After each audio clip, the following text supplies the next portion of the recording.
And welcome to Weather and Ag in Focus on this Monday, April 13th, 2026. Temperatures outside a little on the chilly side. Upper 30s in the Northern Valley. We're in the lower 40s here in the FM area. You don't have to go far.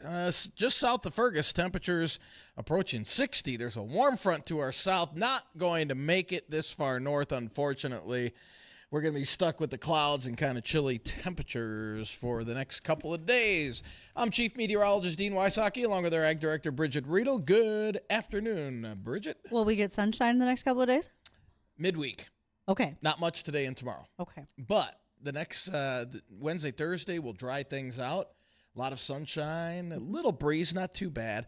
But I was taking a look at over the next 10 days on where the heaviest precip is expected to fall. And thankfully, it's going to be in areas that need it in southern Minnesota through southern parts of South Dakota and into Wisconsin. So that's where the heaviest rainfall is going to fall. They can have it. Yeah, exactly. Got a lot of folks over here that are going to tell you, yeah, we're okay. Yeah. We've got plenty of... Still some standing water out there. So I talked to a peer colleague out by Dickinson on Thursday last week. Mm-hmm.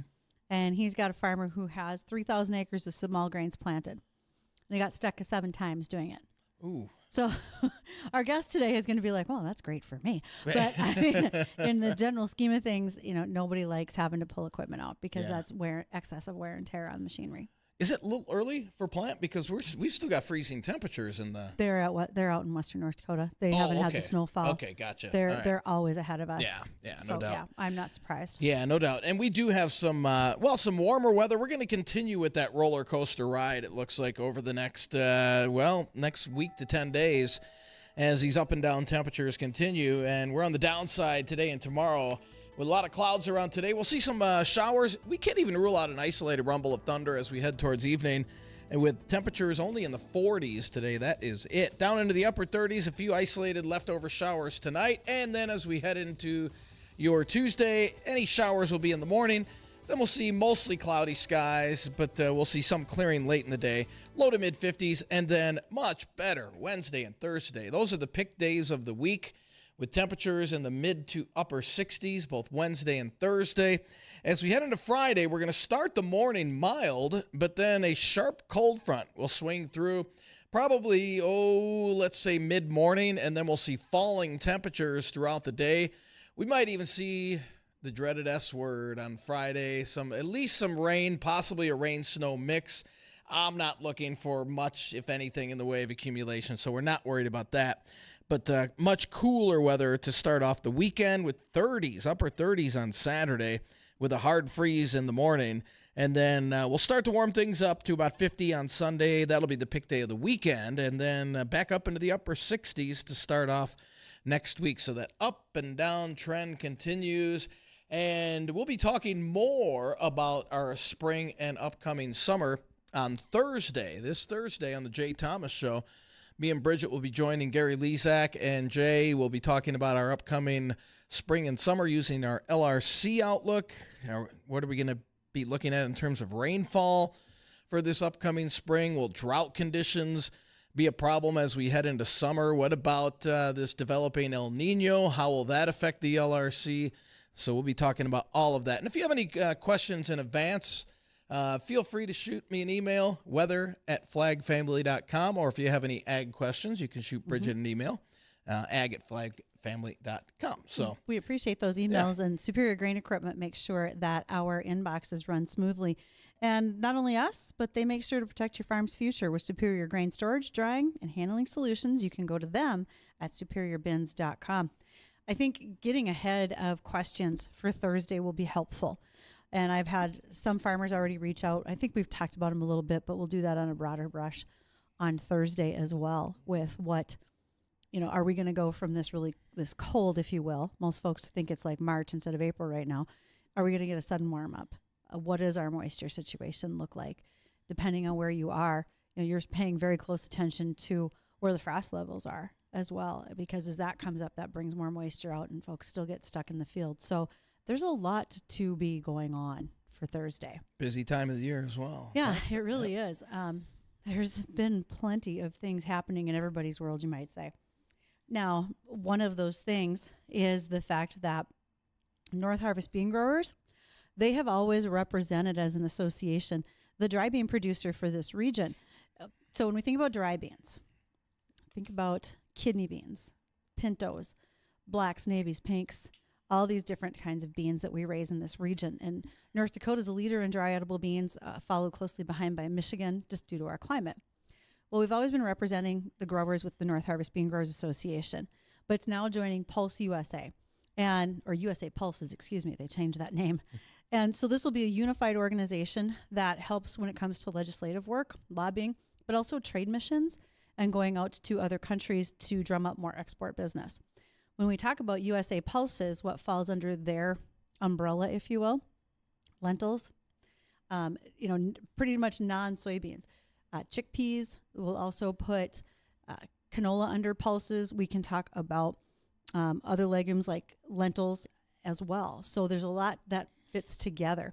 Now, there's a separate U.S. Canola Growers Association, but I believe they can all work in tandem with each other. I look forward to seeing what changes with this organization. Probably not a lot. There's a lot of expertise between the folks that are running them, and I think it gives a better voice to those smaller crop producers that have, whether it's pulses, whether it is now the dry beans, et cetera. Especially as we see beef prices continue to stay high, and we will continue to see pressure on other sustainable proteins like chickpeas, lentils, dry edible beans, because they are always protein packed. So there'll be lots to come with that organization as well. Looking forward to visiting with them. We had been planning to have our assistant ag director, who is sponsored by Cass County Farm Bureau, on with us tomorrow. Sounds like everybody's sick. Addison, I don't even think he wants to talk. No, he's just waving us off. He's like, nope. So if you want to be part of the Is Addison Okay a fan club, maybe don't call him today. Check in with him later this week when his voice is recovered. Yeah, he's laughing. Yeah, don't call me today is what he's saying. And really, our assistant ag director will join us later in the week as well. We had initially planned for tomorrow, but it's going to be a little change up due to his health instead of weather. That stuff's going around this time of the year, unfortunately. It happens. Everybody went outside for a while, caught something, you might say. I was talking about this with one of our morning hosts earlier today. The pollen and mold count, now that the snow has melted, must be super high. Anybody who is a seasonal allergy sufferer right now, we are sneezing and wheezing like maniacs. And, I was kind of surprised because, it doesn't appear that there's a lot of stuff budding out there, but doesn't matter. Yeah, it's been really bad for the last week. And I just said it was kind of early this year for me anyway. It was... it's been bad the last week. I feel like this is pretty normal. This is about the time that I start making phone calls about an allergy shot with my doctor's office. So it probably feels maybe a little bit more right for me. But I do think we've seen so much stuff come out from underneath the snow and thawing, we're going to get more of it. Also tell my ladies at book club who were mad that we're also seeing the return of the Asian lady beetles and box elder bugs. No, they didn't go away. They didn't die off. They were just having a delightful hibernation season. They're back. Wonderful. Yeah, they're not going anywhere. Yeah. We have changed our habits in what we use for insecticide control in soybeans. And so now those Asian lady beetles, which are beneficial and they eat the soybean aphids, there's more of them. And when we spray soybean aphids, we don't kill the lady beetles anymore. The beneficials stay. And boy, do they stay. So yeah, they're here for the summer now. Are they any more in abundance in last few years, or?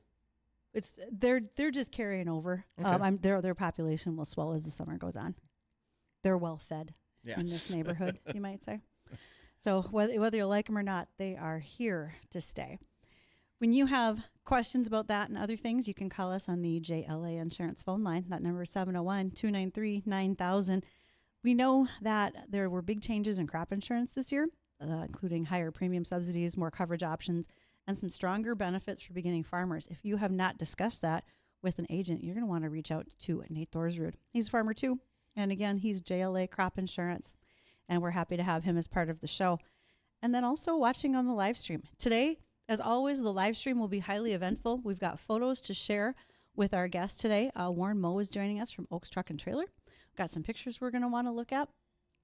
This is always one of my favorite interviews because I'm always fascinated by the work that you do and the radius of geography that you cover. And there's more than just the, as you said, off-road recovery. And some of those people, I don't know how they got that far off the road, but boy, did they.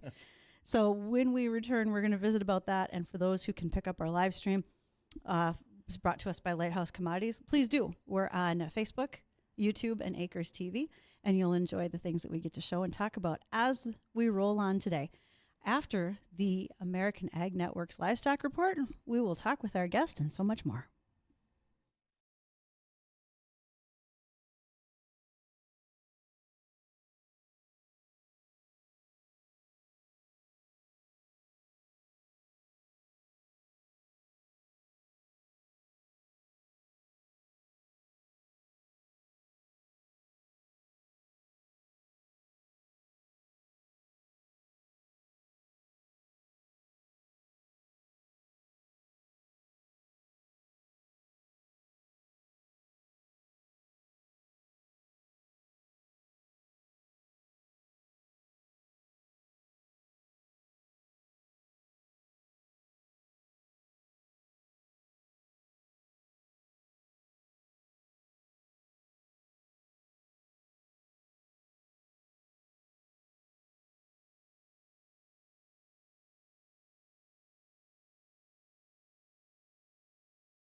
Well, we're mostly a full team today. Addison is not talking. He only is giving us various hand signals through the glass because his voice is shot. So the Is Addison Okay fan club will pick up its pace later this week. Make sure he's doing all right. We don't want to overdo it for him today. All right. We are joined by Warren Moe. He's with Oaks Truck and Trailer out of Oaks, North Dakota. And we have kind of a long list of things that we want to talk about. So first things first, you were one of our sponsors for the WDAY Radio Farm Show back on March 26th. Thank you for that. Really appreciate it. But your day got full. Couldn't quite make it. That's okay. But tell me all about your business. You've got a lot of things. When I say your day got full, it gets full every day. Yep. So basically, we've been in business for 20 years now. And being a truck shop in a small community, we found that we need to do a little bit of everything and anything. So along with that, we've added towing and recovery over the years. We do farm equipment recovery. We do alignments on both trucks and trailers, tires, engine work, transmission, pretty much anything that's related to trucks and trailers, we can pretty much handle it. So tire service, you said? Yep. Okay, because that's hard to get to these days. It can be. I mean, a lot of towns have lost their tire service trucks, and it's not just bring it in to me and forget you left it here. We'll come out to you with a service truck. We can do that as well. Yep. Living in Oaks, and I was in Oaks late last week, you have quite a selection on the lot. There's a lot going on down there. In a small town like that, how prevalent is extra labor? What are you looking for hands on deck, you might say? Well, right now we're looking to expand. We've recently started marketing used truck and trailer parts, and so we're looking for people to get hired on to help us dismantle some of that equipment, get those parts off and marketed and shipped. We're also looking to hire some technicians. We were fortunate to have some very skilled technicians on staff. We currently have 12, and we'd probably hire up to 6 more at this point in time. So if you're listening and you think you have the skills to do that, I think we're a very competitive place to work, and we want to be flexible. We actually have some farmers that come and work in the winter. That helps increase their skills as well as allows them to keep farming in the summer. And speaking of skills, Warren, so if anybody is listening, what kind of quote-unquote special skills would they need? Is there anything in particular? Really, we will work with anybody and any skill level. So basically, if they don't have a lot of knowledge or experience doing this kind of stuff, like dismantling stuff, you always learn how things are put together by taking them apart, right? Yep. And so they start there, and we do a lot of our own training, and so they can work their way up into more advanced things. Or if you're a technician that has a lot of experience out there, we have all the tools and equipment to get you on the job and make you efficient at what you do. And when you say technician, you're talking like diesel technicians? Yep. Okay. So over-the-road trucks as well as farm equipment? Not a lot of farm equipment, but some. Yep. But some. But you're focusing a lot on over-the-road semis? Correct. Yep. Okay. Grain trucks? Yep. Okay. And you might want to live in a town like Oaks, which is not the smallest of small towns. I mean, if I can drive through a town and I can see your school and your hospital and a main street and with businesses on it, that's a pretty big win in communities. Yeah, Oaks seems to be a very good community. There's a good place to live. We do have, like you said, the hospital, a good school system, and a lot of residents that take pride in what they do there. Plus, like you mentioned, you've got some folks that farm that come into work in the winters as well. Yep. And there's pretty diverse operations down in that Oaks area. Yep. Yeah, a lot of it is ag-related in some aspect or another. Irrigation, potatoes, there's some hog barns, you got a pretty big grain handling facility. There's a lot that happens in Oaks. Yep. When you look at, you were talking about bringing in older equipment, dismantling it so you can have a used parts inventory.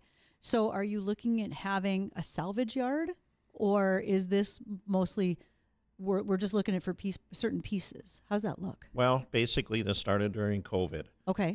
We had a lot of customers that had fairly new trucks that they couldn't use. They needed one part. That one part wasn't available during COVID. Imagine you have a $200,000 truck that you can't use for 2 years because you don't know when or if this part may be available again. And a lot of them came to us and wanted us to figure out a solution for them. Mm-hmm. And so we found that it worked if we could go out and we could buy some of these rack trucks, and then we have the tow trucks. We can go pick them up and bring them back. We can get those components off those trucks, and we're in high demand, and get those customers back on the road. You're talking engine and transmission parts, not body and cabs, right? Actually, pretty much anything and everything. At that point, it was anything electrical. Anything that had the chips in them was in high demand. So, for instance, Freightliner cab controller was pretty much non-existent for at least 2 years there. And you're one of the few guys who has that type of equipment around. There's not a lot of places to go for that type of salvage. Right. Or used parts, I should say, Yeah, not salvage. you're going to be going a ways. You mentioned tow trucks. It's not just like Sanford and Son. It's not an old pickup. You've got some pretty nice looking, some bigger equipment out there. Dean's just surprised I knew Sanford and Son. No, I'm just, it's been so long since I've seen that. Yeah, I love that show. The theme song just played in your Oh, head, yeah. I bet. But yeah, what you guys are doing, I mean, you're heavy hauling. Yeah, we got some pretty nice equipment. We want to stay ahead of the game there. We want to have stuff that's reliable, that's going to be able to get pretty much any job done. Just yesterday, I was out lifting a 70,000-pound generator so that they could get that hooked up and delivered it to the Applied Digital site. You know, it was Sunday, right? Yep. I just wanted to bring that up. Yeah, most of the time it's a 7-day-a-week job. Yeah, it didn't slow down. So again, you are looking for technicians in the shop. You're looking for general labor to start and work up higher. Yep. With this business expansion, office help. Yep, office help as well, and even towing and recovery. If you have a CDL and are interested in getting into something like that, we'd put you in a big red shiny truck, get you trained in, and do that. And I guess even for that matter, if you don't have a CDL, we are actually a training center. We can help you get your license on site. And you're now an ESOP. An ESOP. Yep. ESOP. Okay. Yep. So that's an employee stock ownership program. So basically, we don't really have employees anymore. It's employee/owner. So there's a few places that you can work that's employee owned. This is one of them. It's really recent, about a little bit over a year now. But that's another thing that can provide huge benefits for the employee owners over time. You get an opportunity to have your voice in the business. Yep. Well, that voice is going to speak a little bit more. Again, we're visiting with Warren Moe. He is with Oaks Truck and Trailer out of Oaks, North Dakota. We want to talk about that off-road recovery. But then I have a headline that really plays into our discussion today in ag, and that's talking about DEF and some of the new discussion points from the EPA. And we'll bring that up here next. So get to the live stream. You're going to like our pictures next. Thanks to Lighthouse Commodities for that.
if you have been thinking about what you should be doing for your cybersecurity, and I hope you're all thinking about it, because realistically, it's become a bigger and bigger concern for many of us on our farms and our agribusinesses, take the fence check assessment at techsupport.farm, because you can figure out, do I have the right amount of things going correctly, or what do I need to fix? And you can have a conversation with Chris Sherman to help advance what you might need to be doing just a little bit better. Again, it applies to your farm, it applies to your agribusiness, but making sure your tech is safe and no one is out there swiping your banking information and so much more is vitally important these days. So look at techsupport.farm. We are joined in studio today by Warren Moe. He's with Oaks Truck and Trailer. We're going to talk about my favorite part of your business. Yes, you guys sell trailers and semis. Yes, you have service. You do tire service. You've got used parts. I mean, you've got it all. Towing services. But then there's that situation where somebody gets stuck in the field or other places. Have you ever pulled up at a site and just said, how did they do that before you even got started?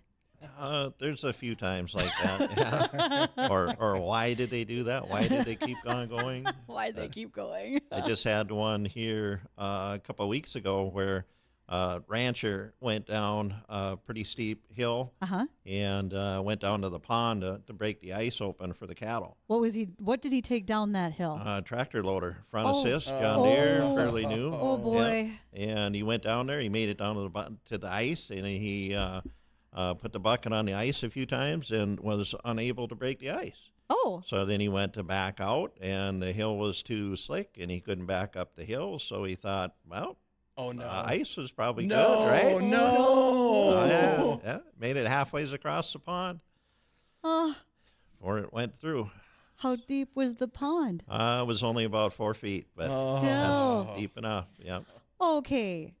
Do you still have your 100% recovery rate? You've brought so them back out? That's another story. Okay. I did leave one in the field last fall. Really? It is still there today. So farmer went out late season out west, about 70 miles west of me.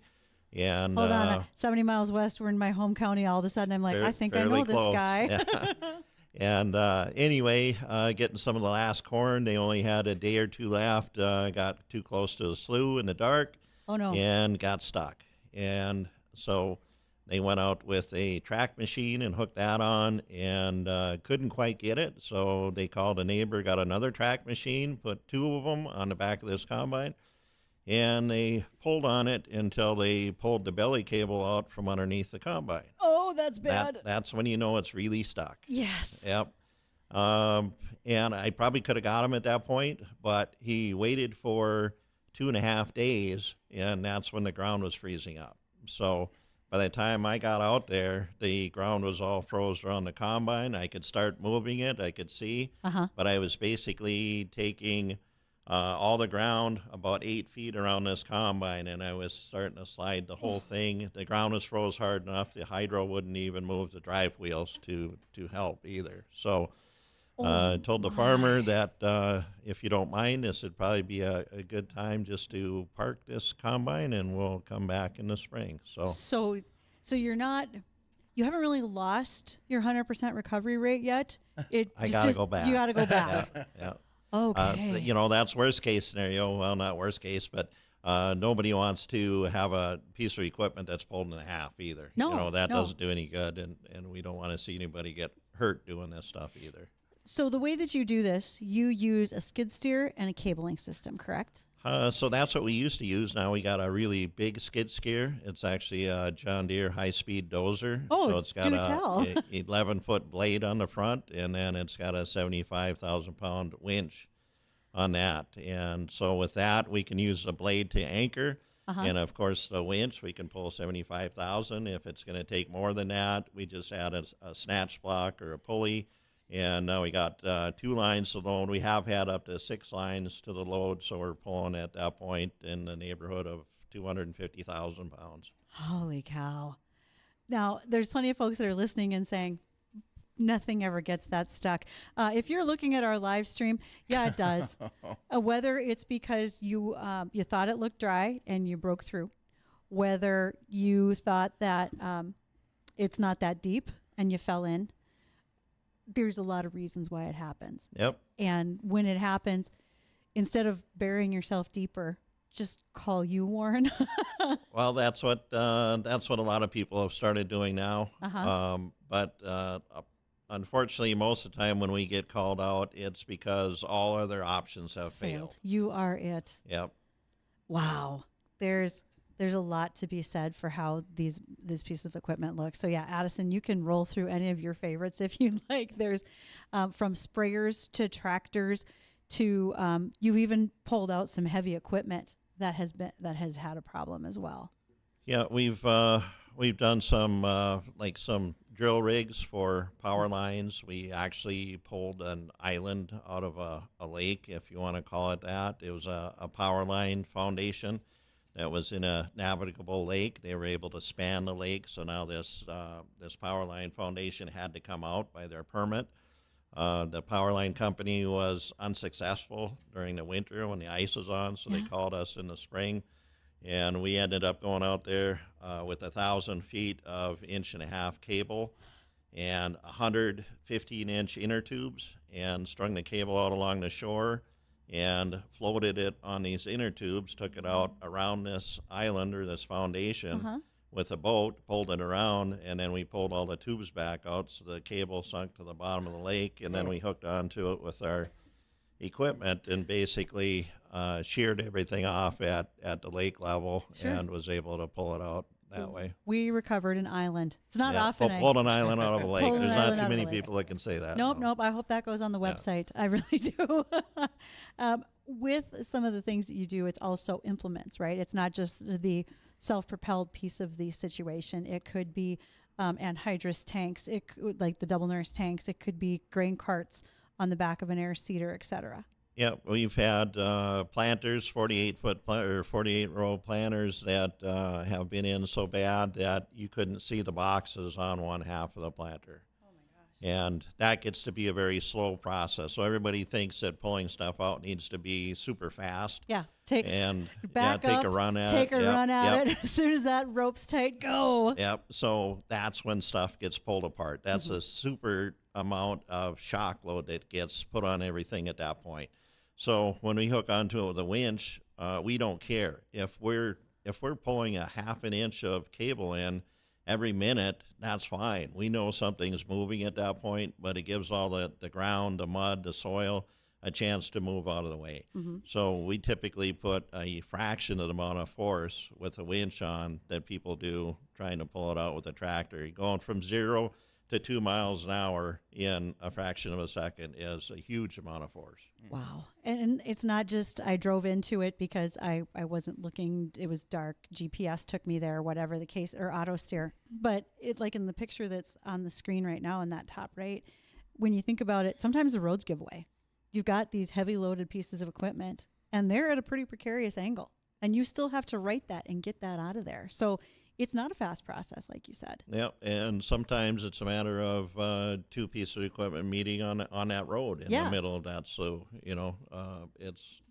there's all kinds of reasons. We all have a bad day sooner or later. That is a silage chopper, and he's got the arm is up in the air. I guess if I want to call that, the chute is up in the air, and it looks like he's calling for help. Actually, he's kind of down on the side of a ditch looking for an extra help. Yeah, you can see they had a big tractor there, and they were concerned that was going to tip over. So they actually had the tractor hooked to it and across the road to keep it from tipping. Kept it anchored. And they called for a tow truck, and they were pretty they were frantic? A little hot, I guess, when we showed up with a skid steer. To do this job. They actually really? wanted to see one of our big wreckers out there to do this job. And actually, a wrecker doesn't do much good pulling off the side on a road. They're designed to pull off the back. Oh. And sometimes you just don't have the room. So the skid steer we were able to set up across the road, hook to the back hitch on this chopper, and just slide the back end up on the road, 90 degrees to the road. Basically, it's out at that point.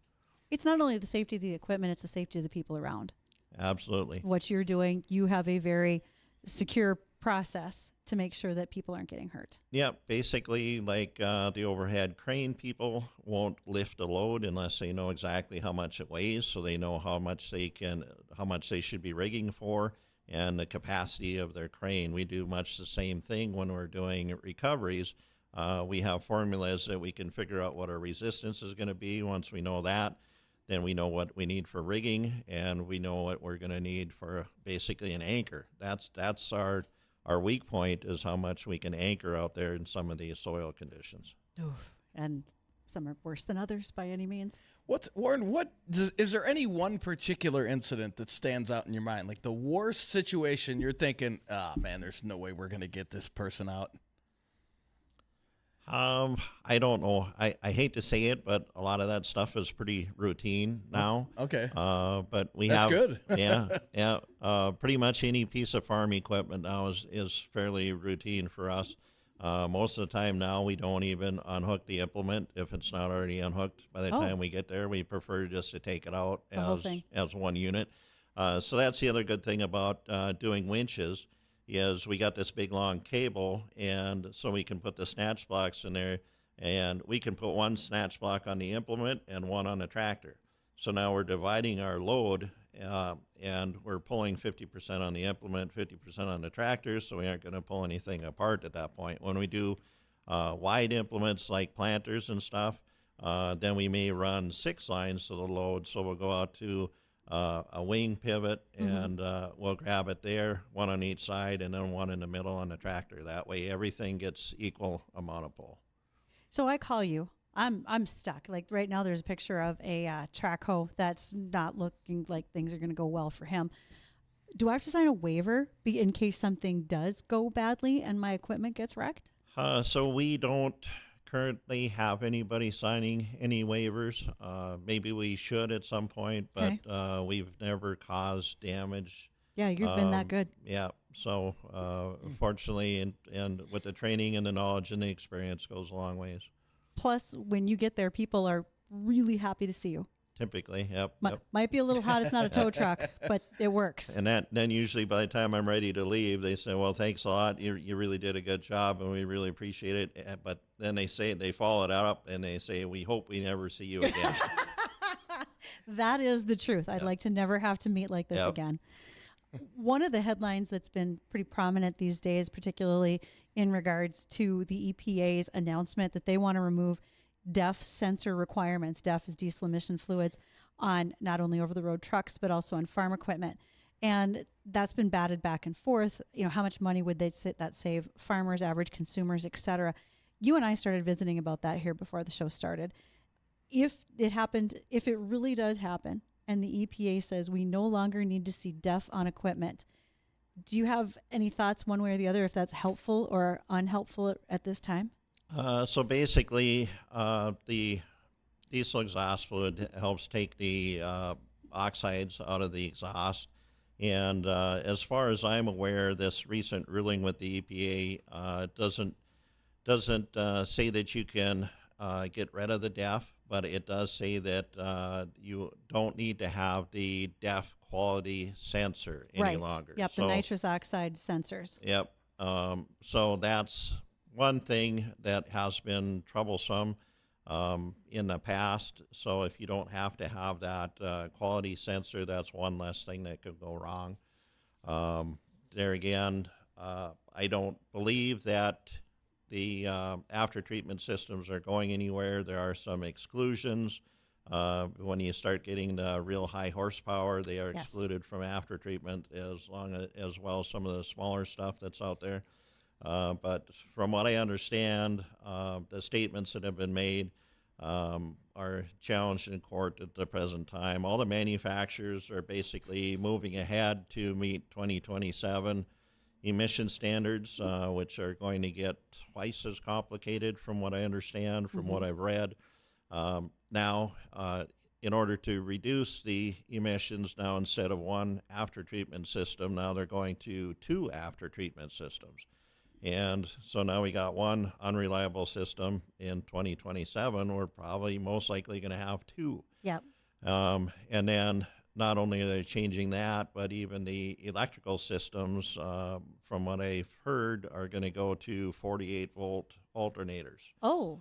And basically that's to power a grid heater that they plan on putting in the exhaust system to preheat the catalyst, so that regen can take place without having to warm the engine. So the regen could maybe be a faster startup process than Correct. where we are right now. Yep. Okay, that makes sense. It does, but I know that adds more dollars, time, and complications to those Correct. pieces of equipment. And like you said, there are exceptions, especially when you get to the high horsepower tractors. Some of the largest ones, those like big 785 horse quad tracks, etc. Those have had some exceptions to it, and that could very well make a big difference in what happens in aftermarket. If you're deleting stuff, if everybody's set up to have DEF and then you don't, that can really impact what you're doing in an aftermarket sale or auction. Yeah, it's starting to be a factor. Deletes are pretty common in this area. They probably shouldn't be. I'll just put a disclaimer in there that it is against federal law to Yes, to delete. it is. Oaks Truck and Trailer has taken the stance that we're not going to do deletes. Mm-hmm. Basically, are you going to trust somebody that's breaking the law? Right. Even though you paid them to do it anyway. But that's one thing we don't mind working on your trucks and equipment that is deleted. Sure. So there's a lot of dealers have really taken the high road. They won't adjust your clutch if they figure out that your truck is Deleted. missing a DEF tank. Got Yeah. it. Okay. Warren, thank you so much for coming in today. Nice. Appreciate you being in studio with us and sharing all your pictures. Nice to be here. Thank you. We really appreciate that. And I Thanks. hope folks are giving you a call. What would the number be to reach you? We can be reached. Our main number is 701-742-3342. You can call that number if you're applying or you want more information on our job opportunities or you need to pull out of the field. It doesn't matter. That's the one number, and it'll prompt you for if you're calling after hours. So we're reachable 24/7. One number gets it all. Yep. All right. Thank you, Warren. Thanks. All right. Well, it's a kind of a cloudy, dreary day out there. There will be more sunshine and warmer weather as we head throughout the week. Also, more chances for rain. I'll run down the details of the forecast, and Bridgette will have a couple of ag topics when we come back.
And welcome back to Weather and Ag in Focus. And there are a few showers on radar, generally along that 200 corridor from just north of Jamestown to north of Bismarck, moving northeastward up towards the Grand Forks area and the Highway 2 corridor. So could see some light showers on radar here, or light showers north of the FM area here over the next couple of hours. I think we'll see more redevelop to the west and southwest of the FM area. Those will move in as we head into the evening and overnight hours here in the FM area. Currently, temperatures only in the 30s in the Northern Valley, and we're in the low to mid 40s from the FM area southward. So it's a chilly day today with the cloud cover, and again, just a few isolated showers as we head through the evening hours, and then more isolated showers overnight before those come to an end tomorrow morning. Tomorrow, still a lot of clouds around and temperatures hanging in the 50s, but if you got a little vacation time coming, want to take a couple days off, maybe start getting things ready for the spring, Wednesday and Thursday looking ideal. A lot of sunshine, temperatures in the mid to upper 60s. We'll see a few 70s as well. And then a sharp cold front hits Friday with the falling temperatures throughout the day into the low 40s. We'll probably see a rain-snow mix in the afternoon. And So you picked the Thursday good weather for your weather special to make it look good? Yeah, right. And then it just falls apart. And then it falls apart after Okay. that. Fair enough. Yeah, and then the weekend looks split like last weekend did. Saturday being the not so great day, and then Sunday being a little bit warmer. So that's good news there. And as Bridgette was saying, this Thursday on the Jay Thomas Show, following Weather and Ag in Focus, we will have Gary Lezak on. And we'll be talking about the LRC and what it has in store for our area for this spring and summer. Is it going to be a wet one, a dry one, kind of in between? What about temperatures? We've got El Nino that's going to be developing as we head throughout the summer. How will that impact the LRC? It's a lot of questions. And again, we invite you to call in 701-293-9000 for the show, or you can email us your questions ahead of time, weather@flagfamily.com or ag@flagfamily.com. And I think there'll be lots of them. Oh, yeah, there always is. North Dakota Grain Growers Association is urging federal policymakers to expand the USDA's farm storage facility loan to include on-farm storage fertilizer. Right now, we can go ahead and we can be using this to make sure that we have storage for our grain. But what about the fact that we need to be able to produce and store dry fertilizer, liquid, have flat storage, fertilizer blenders, and so much more? So the association is really recommending this implementation as well as a simple form in order to apply for such assistance from the USDA. All right. Well, that'll do it for this edition of Weather and Ag in Focus. I want to thank everybody for joining us this afternoon. Don't go anywhere. The Jay Thomas Show, it's coming up next.